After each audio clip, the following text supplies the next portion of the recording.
again. That light's not too bright. I was getting natural light and it's starting to get dark, so I'm going to get one more in. And then we get to the good stuff. Forest for the trees. Quote, "Don't be afraid to see what you see." End quote. Ronald Reagan. Okay, that's a little more light. If you notice the chapter before, I was like not being able to see. Yay. With all these amazing shifts in my spiritual energy, even more energies began presenting themselves to me. My connection to Source had increased my connections to all things connected to Source, to our Creator, to God. I could go on and on with stories of chatting it up with animals, insects, and even the fairy realm. Maybe in the next book. Maybe. For now, I just want to share one incredible experience I had with another of God's creations. My first human-to-tree conversation. Seriously, put down the phone. Don't call in the white coats. Not just yet. I still am total tree hugger. People think what you want, but I'm out there when I walk my dog, I'm hugging the trees and breathing their love. See, I just gotta quit talking and read. It's too funny. Yeah, I haven't read this. I was looking forward to reading this chapter. It's been a while. I am a tree hugger from way back. By that I mean, when I walk my dogs, they really enjoy wrapping around things. Poles, signs, garbage cans, people, and so on. However, when they would wrap their leash around a tree, I would always joke with myself by saying, "I guess this tree needs a hug." I am a true tree hugger. As I'd have to wrap around to unleash or undo the leash. Sorry. Sometimes I would talk directly to the tree and say, "Sorry for the leash burns, but you must need a hug today." I know more of my credibility just flew out the nearest window. But think about it. Trees are living things, actually living beings. So much so, in fact, that with some trees, when I was untangling the leashes, I just felt like I needed to keep my distance. Like the tree was actually trying to keep me away. They don't all like hugs. My first encounter of a mutual communication was with a tree I've walked by practically every day since I lived in my current home. I walk my dogs twice a day, and this tree is just a few houses down and across the street. So we pretty much pass it each time, either coming or going. On this particular morning, we walked to the corner on my side of the street. While we were waiting to cross the street, I heard what sounded like a man gently sobbing. I'm getting goosebumps. I looked around and saw no one anywhere. It sounded fairly close, so I wondered if someone in one of the houses was crying and a window was open. I looked at all the windows in the two houses closest to me, and none of them appeared to be open. I stood and listened closer. I heard it again, with a slight moaning sound. Like when you're crying and you have to take a breath and you do that little sigh because you want to stop crying. I realized it was coming from the corner house across the street. It sounded like whoever it was right there, like right there. But I still didn't see anyone. We crossed the street, and as soon as we were on the sidewalk, I knew where it was coming from. The big, beautiful, yet a bit sad-looking tree. It's a big eucalyptus. At first, my skepticism kicked in. I thought what you probably did. I must be losing it for real now. Again, however, with my learning to trust my angels and my intuition, I knew I could not ignore what I was hearing and feeling. The first thing that came out of my mouth was, "Are you okay?" Yes, I was actually talking out loud to a tree. In response, it sounded like it sniffled and swallowed, catching his breath, and said, "Not really." I thought to myself, holy crap, it is the tree. And the tree said, "Yes, it is me. You actually heard me?" As if the tree were as surprised as I was. At that moment, I think even my dogs were picking up on the conversation.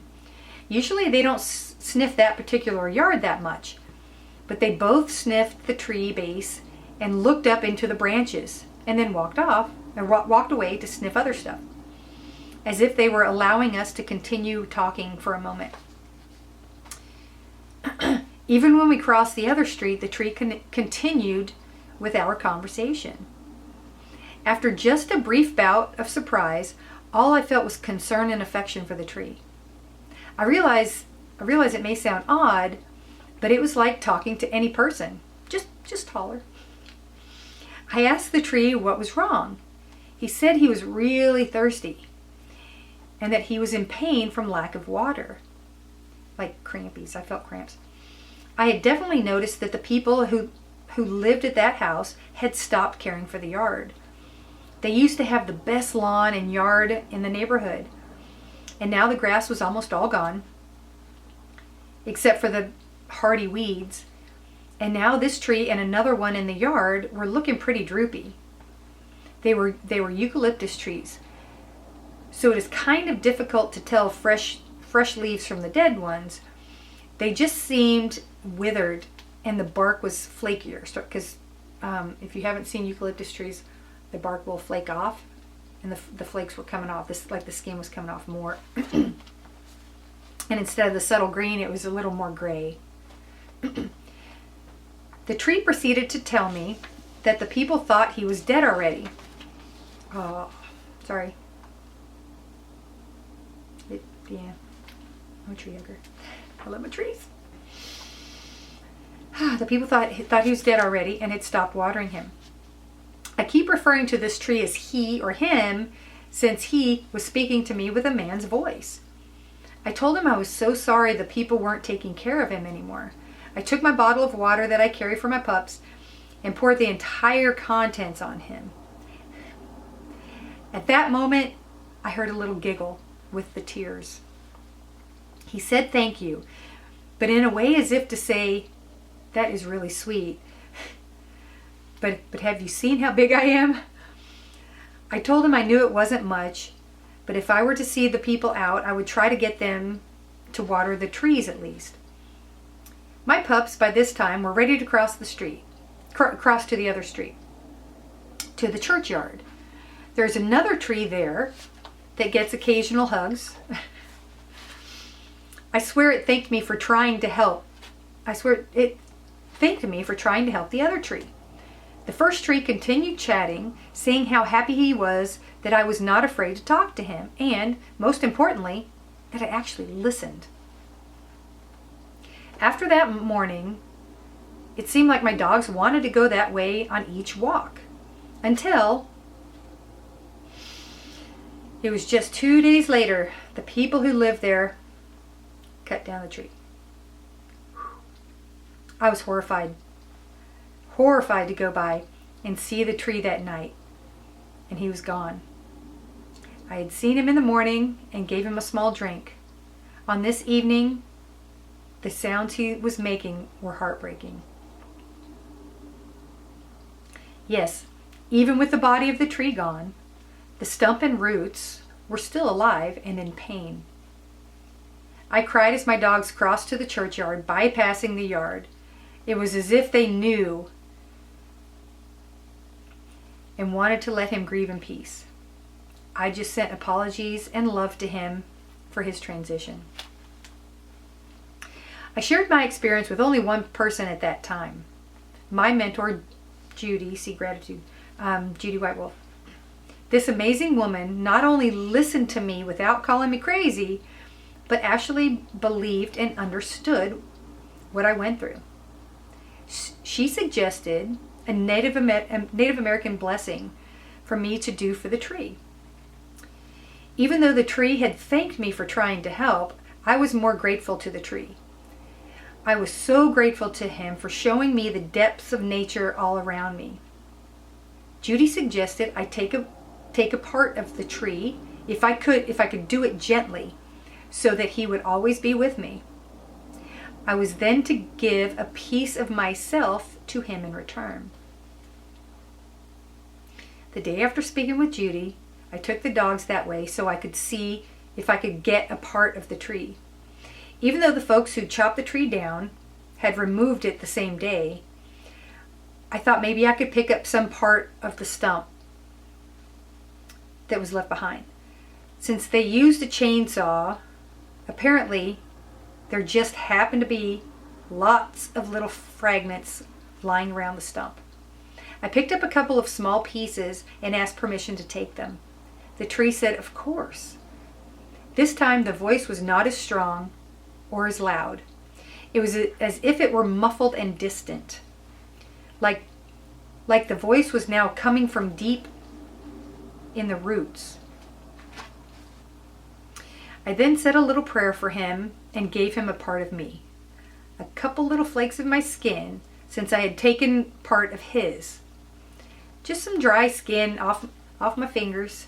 And just do it like that. And I shook some puppy hairs off my shirt. After all, I am sure they would want to share as well. Since then, more and more trees seem as if they feel comfortable communicating with me. Or maybe I'm just finally listening now. I still apologize when the leash scrapes tree bark, and I ask if it is all right before I hug them. Some say yes, and some tell me to stay away. I have a whole new respect for nature of all kinds. This is why I prefer plastic over paper. Yes, plastic. It's recyclable. No trees need to be harmed excessively. Plastic is reusable and easily recycled. Paper, not so much. However, I do understand we need trees for many necessities in this world, and many give themselves freely. As with the animals that give themselves to us as a food source, they are raised for that purpose, and so are many trees. They know what they are here for, and they understand their purpose as such. Again, I do not expect everyone out there to believe me, and I'm sure there are many questioning my sanity. And that is just fine. Talking to animals, talking to trees, talking to angels. Don't knock it till you tried it, as they used to say. My only wish for you is that you find the happiness, joy, and fabulous wonder that is life.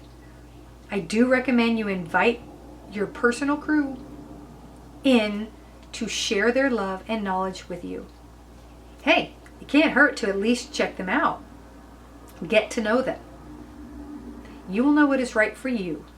They are waiting for you to ask them for help, for advice, for insight. I know they would love it as well. They are waiting for you to let them love you. They only ever ask for a little faith, a little trust, and communication.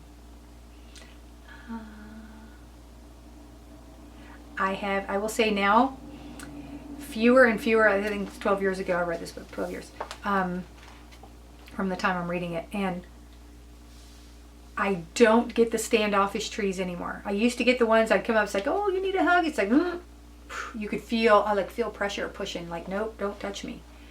Because they've been abused. Those, oftentimes I'll see the carvings where people carve their initials and think it's sweet, but not always. But now it's like I have my tree friends. I have specific ones. And now when I go into the green basin where I walk my dog now, they all say hello, and I say hi to my tree friends.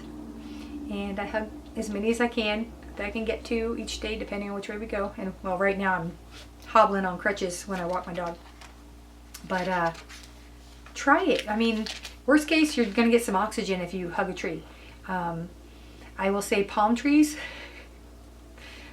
kind of hurt. They're kind of rough. but I hug them longer in the winter. I kind of pat them gently, and when I don't have sleeves on, when I have a big sweatshirt on, they get big hugs. So try it. Don't knock it till you try it. Hug a tree. And then next time, the best half. Communications coming. Have a beautiful day.